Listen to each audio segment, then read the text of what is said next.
One of the strengths of the American housing finance system is that it works through public-private partnerships. It takes the public resources and connects them to private rental finance so that the government does only as much as needed to create the housing that benefits communities and families and individuals around the country. So when we think about the low-income housing tax credit program, which is the single biggest production resource the federal government has, it attracts private investment that comes in up front, provides equity capital to help projects get started, help properties be developed. Those properties generally also use a private loan. They may also use what's called gap financing, a less expensive loan from, say, a state housing finance agency or a local agency using block grant money to help bridge the gap between what the market will pay for and how much housing is actually needed for folks with lower incomes where the rents can't be as high, they're constrained.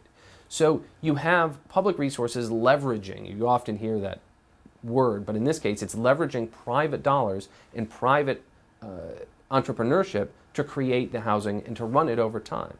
Most of the rental housing in this country is run by private individuals, private businesses, and is created with private finance.